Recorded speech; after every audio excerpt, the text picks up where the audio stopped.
బుచ్చి sir. నిన్న evening చాలా రోజుల తర్వాత, ఎందుకంటే లాస్ట్ 10 days నేను ఊళ్ళో లేను కాబట్టి కొంచెం చూడటం డిలే అయింది. అండ్ వచ్చిన తర్వాత నిన్న వేయించుకొని చూసిన తర్వాత ఇది సినిమా కాదు, ఒక జీవితంలో డౌన్ ట్రాడన్ పీపుల్ వాళ్ళ సఫరింగ్ అని ఒక జర్నీలా చేయించావు. సార్. మాకు పెద్ద ప్రపంచాన్ని చూపించినట్లుగా అనిపించింది నేను చూస్తున్నసేపు. చూసిన తర్వాత కోలుకోవడానికి, తేరుకోవడానికి సార్. అది చాలా నిద్రలో కూడా అదే ఆలోచనలు, అదే విజువల్స్ అవి కనబడుతున్నాయి. అంటే అంత డీప్ ఇంపాక్ట్ ఇవ్వగలిగావు. అండ్ నీ ఆలోచనలు కానీ, నీ మస్తిష్కంలో నుంచి బయటకు వెలువడిన ఆ కథాంశం కానీ అంత డీప్ ఇంటూ అవర్ హార్ట్స్ అది టచ్ చేసింది. అంటే దాని ఇంటెన్సిటీ, దాని ఆ కథ ఆనెస్టీ, ఆ కథ నిజాయితీ, దాన్ని క్రియేట్ చేసిన నువ్వు కానీ, దాన్ని ప్రజెంట్ చేసినటువంటి విధానం కానీ. అండ్ ఫస్ట్ ఆఫ్ ఆల్ నీకు నేను మనస్ఫూర్తిగా నా అభినందనలు తెలియజేస్తాను. అంటే అది ఒక ఊరి సమస్యగా మొదలైన పోను పోను పోను అది యూనివర్సల్ అయిపోయింది. అది నేషనల్ లెవెల్కి వెళ్ళిపోయి మన భారతదేశం యొక్క ఆవశ్యకత ఏంటి, దాని ప్రభుత్వాలు ఈ స్పోర్ట్స్ పర్సన్స్ని ఎంకరేజ్ చేయటంలో వాళ్ళ బాధ్యత ఏంటి అని తెలియచెప్పినటువంటి ఇది. అయితే నువ్వు తీసుకున్న కథాంశం 89లో కాబట్టి నిజంగా పరిస్థితి చాలా దారుణంగా ఉండేది. నువ్వు చెప్పిన ఈ ప్రయత్నం డెఫినెట్లీ అందరిలోనూ ఆలోచింప చేస్తానని అనిపించింది నాకు. అది చాలా మంచి ప్రయత్నం. ఒక సోషల్ మెసేజ్, ఒక దేశానికి సంబంధించి ఒక అవేర్నెస్ కానీ, మరింత సమాయత్తం చేయటం కానీ, ఇవన్నీ కూడా ఈ సినిమా ద్వారా బాగా చెప్పావనిపించింది. అండ్ ఈ సినిమాలు ఇంకా నాకు నచ్చిన అంశాలు ఉంటే కనుక చెప్పాల్సి వస్తే నువ్వు, రామ్ చరణ్ అండ్ ఏఆర్ రెహమాన్ గారు, అలాగే లిరిక్స్ అందించినటువంటి అనంత శ్రీరామ్, అట్లాగే ఎడిటర్ నవీన్ నూలి, ఇంకా ఫైట్ మాస్టర్, స్టంట్ కోరియోగ్రాఫర్గా అనుకోవచ్చు మనం. ఈ కుస్తీలు, ఈ రెజ్లింగ్లు, వీటిని మీకు స్పెషల్గా శ్యామ్ కౌశల్ గారు అండి, విక్కీ కౌశల్ గారు. ఓకే, శ్యామ్ కౌశల్ గారు, ఆయన్ని నభాకాంత్ ఎగ్జిక్యూట్ చేసే ఫైట్ మాస్టర్గా ఆయన్ని. And Jani master choreography. ఇక వీటన్నిటి ఆర్ట్ డైరెక్టర్ రత్నవేలు గారు, ఇలాంటి వాళ్ళందరి కలయికతోటి, వాళ్ళ ఇన్పుట్స్ తోటి అండ్ వాళ్ళ ప్రయత్నాలతోటి అత్యద్భుతంగా రూపుదిద్దుకుంది. ఇది ఒక కళాత్మకంగా వచ్చిందని చెప్పొచ్చు. And it's a timely film. And చరణ్కి ఆర్టిస్టుల పరంగా వస్తే కనుక చరణ్ అయితేనేమి, జగపతి బాబు అండ్ శివరాజ్ కుమార్, ఫెంటాస్టిక్ శివరాజ్ కుమార్, బొమ్మని రాణి, అలాగే అబ్బాయి దివ్యేందర్ కొత్త విలన్గా కానీ ప్రతిదీ చాలా ఫ్రెష్గా ఉన్నారు, కొత్తగా ఉంది. ప్రతి ఆర్టిస్టు చిన్నవాళ్ళు అవని, జూనియర్ ఆర్టిస్టులు అవని, బ్యాక్గ్రౌండ్ ఆర్టిస్టులు అవని, వీళ్ళందరూ కూడా ఒక రియల్గా జరుగుతుంది, ఒక ఇన్సిడెంట్, ఒక సంఘటన జరుగుతుంది, ఒక ఊరి కథ, ఒక మట్టి కథ చెప్తున్నాం అనటానికి ఆ మనుషులు కూడా మట్టి మనుషుల్లాగా రస్టిక్గా అది క్రియేట్ చేయటంలోనూ, దాన్ని తెరకెక్కించడంలోనూ నువ్వు, నీతో పాటు నీ టీం మెంబర్స్ అందరూ, నీ క్రూ కానీ, క్యాస్ట్ కానీ అందరూ చాలా బాగా చేయగలిగారు. ఇవన్నీ చేయటానికి వెనకాల వెన్నెముకలా నిలబడ్డ వ్యక్తి సతీష్ కిలార్ గారు. ఆయన దేనికి నెరవలేదు. ఇదివరకంత గతంలో అన్ని సినిమాలకి ఆయన కొంచెం పరోక్షంగా వెనకుండా నడిపించేవాళ్ళు. ఇప్పుడు తెర ముందుకు వచ్చారు బాహాటంగా ప్రొడ్యూసర్గా. కాబట్టి ఆయన ప్రయత్నం కానీ, ఆయన గుండె ధైర్యం కానీ, దీన్ని నీ మీద పెట్టుకున్న నమ్మకం కానీ, కంటెంట్ మీద ఆయనకు ఉన్నటువంటి విశ్వాసం కానీ, ఇవన్నీ కూడా ఈరోజు సఫలీకృతమైనవి. అండ్ అవ్వటానికి మీరు అందరూ ఎంత ప్రయత్నాలు చేసినా సరే తెర మీద కనిపించడానికి రామ్ చరణ్ ఎలా చేస్తాడు అనే దాని మీద ఉంటుంది కదా. మీరు అందరూ బాగా నటించాడండి. నిన్న వాళ్ళ అమ్మ అంటుంది, బాగా నటించాడు అన్నది కరెక్ట్ సర్టిఫికేట్ కాదు రేఖ, కరెక్ట్ మాట కాదు. జీవించాడు అని అనాలి. నాకు పాత్రలో ఒదిగిపోయాడు అని నాకు అనిపిస్తుంది. నేను యాక్టర్గా నాకు తెలుసు. అవతల క్యారెక్టరు ఏడుస్తూ మనల్ని ఏడిపిస్తే కనుక అది నటన. వాడు ఏడవకుండా కళ్ళల్లో ఆ భావం పలుకుతూ చూసే ప్రేక్షకులు ఏడిపించాడంటే వాడు జీవించినట్లు. నేను అక్కడ ఒక క్యారెక్టర్ చూస్తాను తప్ప చరణ్ని చూడలేదు. పెద్ది కనపడుతుంది అక్కడ. పెద్ది తను ఏడవకుండా తన భావోద్వేగాల్ని కళ్ళ ద్వారా చూపిస్తున్నాడు తప్ప ముఖవళికల ద్వారా, మజిల్స్ ద్వారా చూపించట్లేదు. అది చరణ్ స్పెషాలిటీ. అందుకని మనం ఎక్కువ ఇన్వాల్వ్ అయిపోతారు. ఏం నటించాడు అనొచ్చు, చాలా గొప్ప గొప్ప నటులు ఉండొచ్చు, వాళ్ళ సిస్టమ్ వాళ్ళ విధానాలు చేయొచ్చు. కానీ భావోద్వేగాల్ని లోపల ఫీల్ అవుతావు, ఫీలింగ్ని మునిపంట నొక్కి పట్టి ఎక్స్ప్రెస్ చేస్తూ ఆ కళ్ళ ద్వారా పలికించడం, అది చూసి మనకి అరే నువ్వు ఏడిస్తే బాగుంటుందో అనొచ్చు, కానీ మనకి గుండె పిండేస్తుంది. మనం ఏడలేని సిచ్యువేషన్స్, కానీ ఏడిస్తే బాగుంటుంది అనిపిస్తుంది. ఇట్లాగా టోటల్గా అరెస్ట్ చేసేసి తను చూపించిన విధానం, ఎస్పెషల్లీ అప్పల్ సూరి మరణం దగ్గర నుంచి తన మోటివేట్ అయిన ఇది నుంచి ఇంకా సినిమా గ్రిప్పింగ్ వెళ్ళింది, అవును సార్. ఇంకా డీవియేషన్ లేదు. అవును. అది చాలా చక్కగా పరిపూర్ణంగా సఫలీకృతమైనట్లు. అది అక్కడ తను చాలా బాగా ప్రజెంట్ చేశాడు, పెర్ఫామ్ చేశాడు. ఎక్సలెంట్. వాడు నా బిడ్డ కాబట్టి ఇంకా ఎక్కువగా చెప్పాలని అనిపించిన కొంచెం అణుచుకుంటూ మాటలు వెతుక్కుంటూ పొందిగ్గా మాట్లాడుతాను, కానీ అది నీలాంటి చూశాడు కాబట్టి నువ్వు చెప్పాలి. సార్ మీరు మాట్లాడగలదు సార్, ఎందుకంటే సార్ ఇప్పుడు ప్రపంచం అంతా మాట్లాడుతుంది సార్ చరణ్ సార్ పర్ఫార్మెన్స్. పెద్ద అంటే చరణ్ సార్ అంటే పెద్ద. ఎందుకంటే సార్ ఈరోజు అందరూ ముక్త కంఠంతో అనేది ఒకటి సార్, ఏంటంటే ఏం పెర్ఫామ్ చేశారు అందరూ చిరంజీవి అంటున్నారు సార్. చిరంజీవి చిరంజీవి అండి సార్. హాస్పిటల్ సీన్లో చరణ్ సార్ పర్ఫార్మెన్స్ అంటే మీరు అన్నారు చూసారా, అంటే ఆయన ఫేస్లో బాధ ఉంటుందండి, కానీ మనకి ఆడియన్కి మాత్రం గుండె మెలిపెట్టేసినట్టు. నేను చరణ్ గారు అందరూ మనం ఐమాక్స్కి వెళ్ళాం సార్. ఐమాక్స్కి వెళ్తే మొత్తం థియేటర్లో సీట్లో ఉన్న వాళ్ళందరూ బ్యాగ్ తిరిగి ఇలా బెండ్ చేసి నీస్ మీద అన్నా నీకు నేషనల్ అవార్డు అన్నా అని అరిసారండి. ఈ ఇంట్లో చరణ్ గారి పెర్ఫార్మెన్స్కి నేషనల్ అవార్డు వచ్చి నాకు అంతకన్నా హ్యాపీ ఉంటుంది సార్. అంతకు మించిన సంతృప్తి ఇచ్చేసాడు. ఒక తండ్రిగా, ఒక నటుడిగా అంటే మళ్ళీ సీన్ కాదు, తోటి నటుడుగా, కాంటెంపరీ నటుడిగా నాకు నిజంగా చరణ్ గర్వకారణం. అండ్ నేను ఎంత తక్కువ మాట్లాడితే అంత మంచిది, ఎందుకంటే ప్రేక్షకులు వాళ్ళే మాట్లాడేసారు నా బిడ్డ గురించి. అంటే ఇక్కడ చిన్నప్పుడు చదువుకున్న ఒక సుమతి శతకంలోని ఒక పద్యం గుర్తుకొస్తుంది. ఇది పుత్రోత్సాహం పుత్రుణ్ణి కన్ననాడు కాదు, పదుగురు దాన్ని గుర్తించి వాళ్ళు మెచ్చుకుంటున్నప్పుడు, వాళ్ళు పొగుడుతున్నప్పుడు అది కదా నిజమైన పుత్రోత్సాహం. అంటే దాని అర్థం తెలిసొచ్చింది, ఇప్పుడు అనుభవపూర్వకంగా తెలిసొచ్చింది.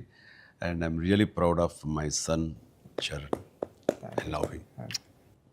And then ఇక అదర్ క్యారెక్టర్స్ మీరు కన్సిడర్ చేసింది కానీ అది కానీ అప్పల్ సూరి క్యారెక్టర్ జగపతి బాబు టోటల్గా ట్రాన్స్ఫార్మ్ అయిపోయాడు. జగపతి బాబు అని తెలియకోవడానికి అతని కళ్ళు, ఆ తర్వాత అతని వాయిస్ వింటే కానీ అర్థం కాదు. మీ ఇంటర్వ్యూల ద్వారా నాకు తెలిసిపోయింది కాబట్టి, గెటప్ చూశాను కాబట్టి అయింది, కానీ నిజంగా ఎవరైనా కొంచెం కొత్త వాళ్ళు చూస్తుంటే కనుక అతను గుర్తుపట్టలేనంతగా ట్రాన్స్ఫార్మ్ అయిపోయాడు. మనకి జగపతి బాబు కనపడకుండా మీరు అప్పల సూర్యునే మీరు కనిపించేలా చేయటం అనేది మీ కాన్సెప్ట్, మీ డిజైనింగ్, అది చాలా అద్భుతంగా చేసాడు. తను కూడా చాలా అవును సార్. మీరు అన్నట్టు అవునండి, మీరు అన్నట్టు అప్పల్ సూరి క్యారెక్టరే ట్రిగ్గర్ చేస్తారు సార్ కథకి. ఏ ఎమోషన్ కావాలో అప్పల్ సూరే జెండా పట్టుకొని పెద్ద చేతిలో పెడతాడండి, అక్కడ నుంచి పెద్ద తీసుకుని ట్రావెల్ అవుతాడు సార్. అది కరెక్ట్ సార్, మీరు ఏదైతే చెప్పారో అది. అందుకే అలా సార్ అప్పల సూరి క్యారెక్టర్ అన్న డ్రైవ్ చేయబట్టే లాస్ట్లో స్టేషన్ కూడా అప్పల వాళ్ళ అయింది సార్. అది చాలా మంచి ట్రిబ్యూట్. అది అక్కడ కూడా పెద్ద అన్నామని అంటే పెద్ద అనేది ఆ క్యారెక్టర్ గ్రేస్, ఆ క్యారెక్టర్ ఇది చాలా బాగా.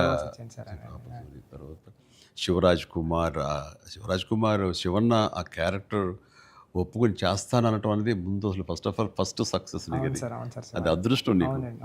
అంటే అంత మంచి మనిషి, అంత మంచి యాక్టర్, దాంట్లో ఒదిగిపోయి చేశాడు. చరణ్ని అదవాయించాలి, గదవాయించాలి, తిట్టాలన్నా సరే అంత స్టేజ్ ఉన్న వ్యక్తి. అతను అంటుంటే కూడా మనకి తండ్రి ఫీలింగే వచ్చింది కాబట్టి అది చాలా బాగుంది. అది జాహ్నవి క్యారెక్టర్, ఆమె క్యారెక్టర్ వరకు, ఆ సాంగ్స్ వరకు ఎక్సలెంట్. తర్వాత ఫైట్ కంపోజిషన్స్ కానీ అవి కానీ ఎక్సలెంట్. ముఖ్యంగా క్రికెట్ అనేది మనం గిమిక్గా చేయొచ్చు, అయిపోతుంది, కానీ కుస్తీ రెజ్లింగ్ అనేసరికి ఏమవుతుందంటే బాడీ ట్రాన్స్ఫర్మేషన్ కానీ దానికి తగినట్టుగా మనిషి మారిపోవటాన్ని అన్ని రకాల చేసిన ప్రయత్నాలు కానీ అది ఓవర్ నైట్ కాదు. చరణ్ ఇంట్లో ఎలా కష్టపడేవాడు, ప్రతిరోజు నేను విట్నెస్ చేసేవాడిని. నైట్ ఎర్లీ మార్నింగ్ లేచి 5 లేచి వాడు 6 to 7 చేసి 9 o'clock మీ సెట్కి వచ్చిన తర్వాత మళ్ళీ నైట్ నువ్వు 9 వదులుతావా 8 వదులుతావా వచ్చి నీరసంగా వచ్చి కూర్చుని పోయి మళ్ళీ కాస్త సూప్ ఏదో తాగి మళ్ళీ జిమ్కి వెళ్ళిపోయేవాడు. చాలా కష్టం. పైగా అంతా ఆ 70 days వెజిటేరియన్ మీదే ఉన్నాడు. ఉండి ప్రోటీన్ కోసం ఎంత ఇదంటే హై ప్రోటీన్ కావాలి, నాన్ వెజిటేరియన్ తినకూడదు.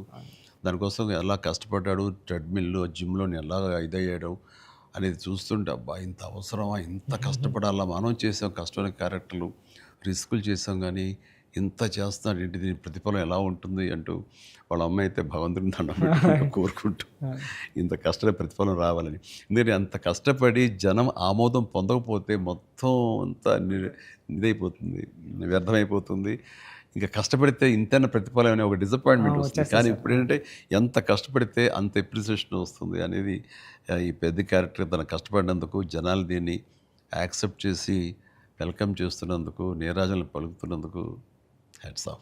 సార్ నా ఫేవరెట్ ఏంటంటే సార్, ట్రైన్ దగ్గర లెగ్ పెట్టడానికి బిఫోర్ వచ్చి ట్రైన్ ఇలా పట్టుకొని రెండు ఇలా పట్టుకొని ఒకసారి బయటకు వస్తారు కదండి ఫ్రేమ్లో, అప్పుడు చరణ్ సార్ ఎక్స్ప్రెషన్ ఉంటుందండి, కళ్ళు అలా మూసి ముందండి జస్ట్ అలా ప్లెయిన్గా శూన్యంలోకి అలా చూసి అప్పుడు లెగ్ పెట్టడం స్టార్ట్ చేస్తారండి. అప్పుడు అందరూ క్లాప్స్ అక్కడే కొట్టేస్తాను సార్. అంటే అలాంటి అంటే చరణ్ సార్ అంత ఇన్వాల్వ్ అయిపోయారు సార్. అంటే ఈ కథ చెప్పడానికి కూడా మేము కారణం జనరేషన్ని ఇన్స్పైర్ చేద్దామనండి. అంటే మేము ఇప్పుడు స్కూల్స్కి వెళ్తాం కదా సార్, అప్పుడు స్కూల్స్కి వెళ్తే స్కూల్ అంటే క్లాస్ రూమ్ బ్లాక్ బోర్డేనా, వాని వెనకాల ఒక ప్లే గ్రౌండ్ కూడా ఉంటుంది దాని వెనకాల అని చెప్పడానికి ట్రై చేస్తాం సార్ ఇద్దరు. అంటే ఆట స్థలం అంటే అమ్మ కడుపులో ఉన్న 9 months ఆడుకోవడానికి ఉంటుంది గ్రౌండ్. బయటకు వచ్చిన తర్వాత స్కూల్లో పిల్లలకి ఇప్పుడు చూస్తాం సార్, ఏ స్కూల్కి గ్రౌండ్ ఉంది సార్, బిల్డింగ్స్ ఉన్నాయి అంతండి. అది చెప్పడానికి ఇన్స్పైర్ చేద్దాం, ఏదో మంచి మాట చెప్పి.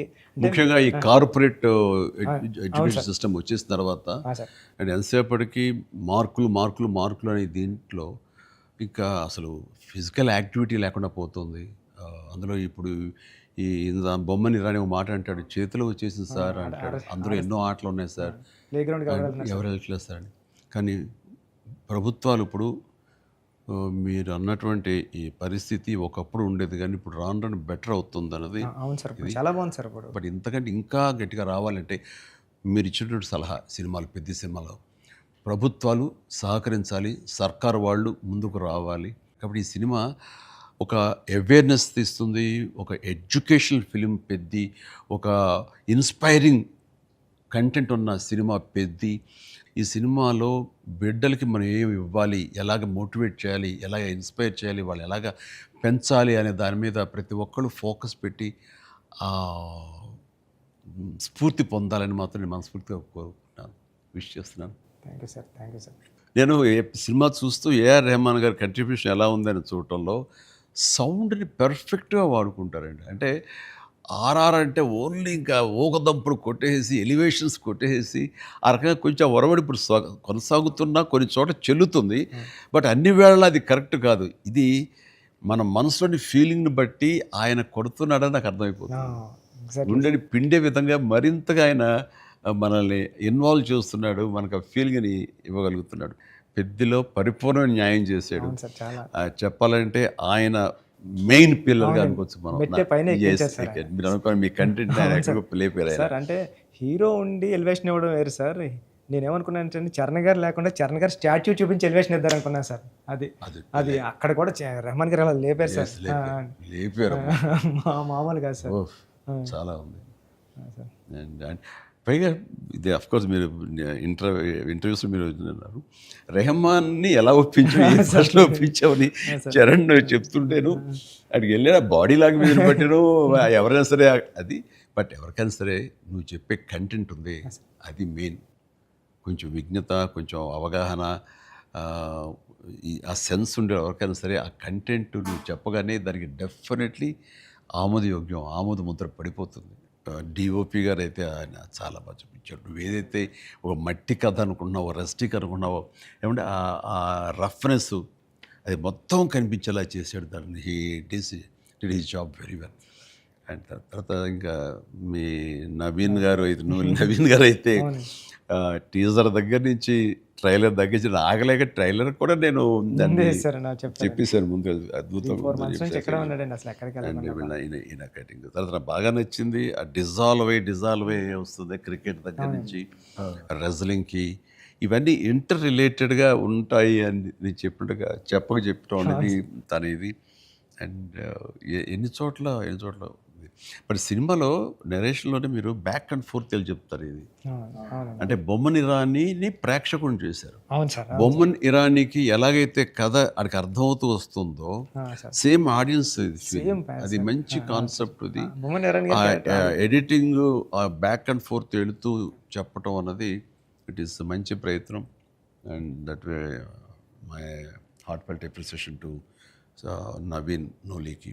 అలాగే ఆర్ట్ డైరెక్షన్ గురించి ప్రత్యేకంగా చెప్పలేదు. అన్నీ కూడా పెర్ఫెక్ట్గా ఆ హార్మోనీ ఉంది. ఒకటి ప్రత్యేకంగా అయ్యి ఏంటిది అనట్లేదు, అన్నీ కథలో ఇమిడిపోయే విధంగానే ఉన్నాయి. ఎగ్జాక్ట్లీ. ఆ యంగ్ విలన్ దివ్యందు వీళ్ళందరూ కూడా చాలా బాగా కంట్రిబ్యూట్ చేశారు. లాస్ట్లో కూడా బొమ్మన గారు స్టాచ్యూ చూడకుండా వెళ్ళిపోదాం, చరణ్ గారిని కలవకుండా వెళ్ళిపోదాం అంటాడండి. చరణ్ ఎందుకు నేను కలవకూడదు అనుకున్నాడు బొమ్మని రాణి అంటే అంతే. ఆ గుడ్ ఫీలింగ్ అలా ఉండిపోవాలంటే కలవకుండా ఉండటమే కరెక్ట్. లాస్ట్ ఫేజ్ వరకు కూడా అలా కూర్చొని చూస్తున్నారు సార్. లాస్ట్లో కూడా ట్రైన్ని ఎలా ఎక్కి ఆగి కొట్టాను చరణ్ అంటే ట్రైన్ వచ్చింది కదా, అవును సార్.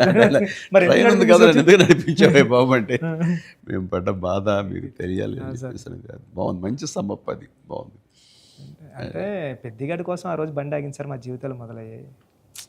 మాకు స్కూల్ వచ్చింది, వైద్యం వచ్చింది, సర్కారు వచ్చి మా ఊరు క్రిస్ప్గా చాలా బ్యూటీతో పట్ట అని జరుగుతుంది.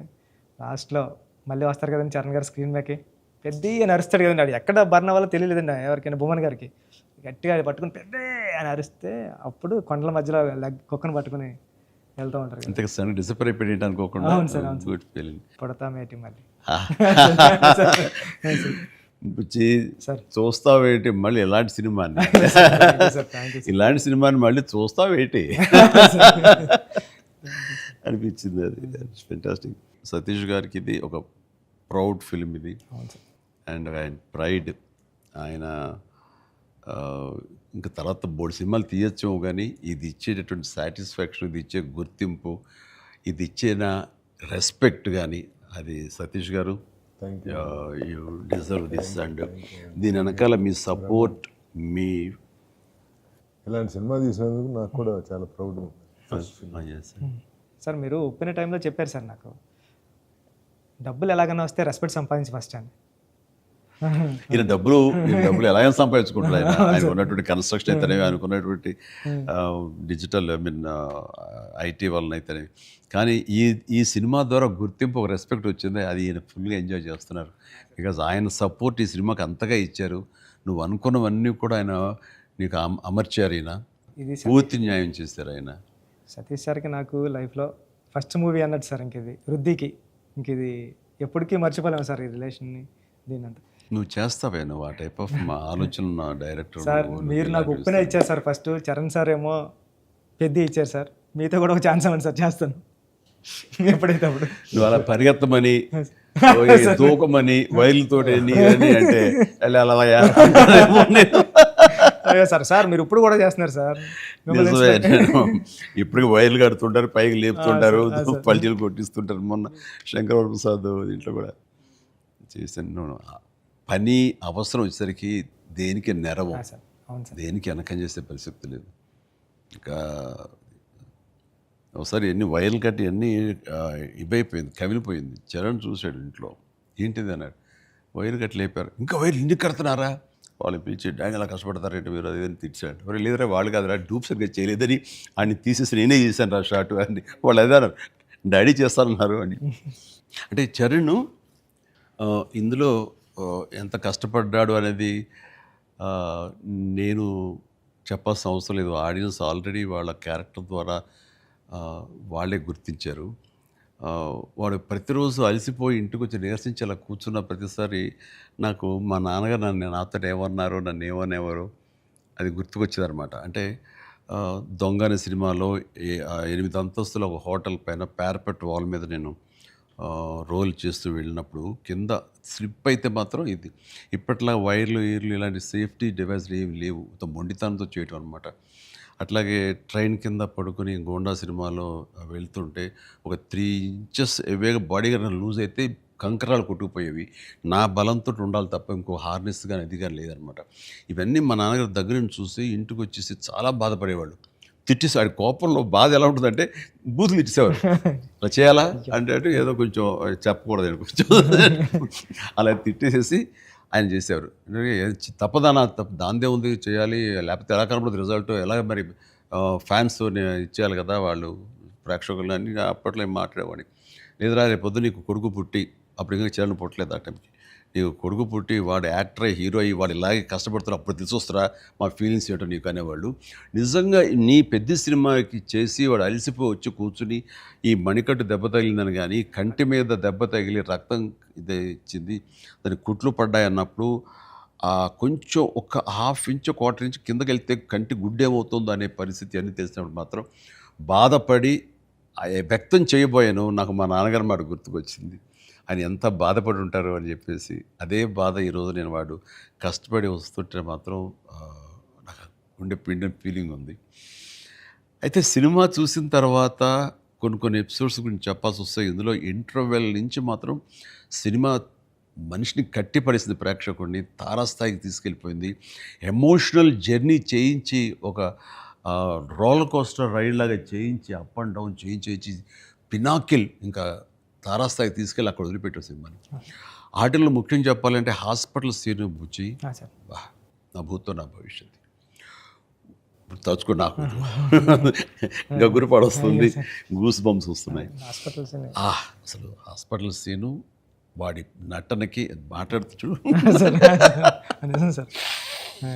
అది నటనకి అది నటన కాదు, వాడు ఫీల్ అయిపోయాడు దానికి.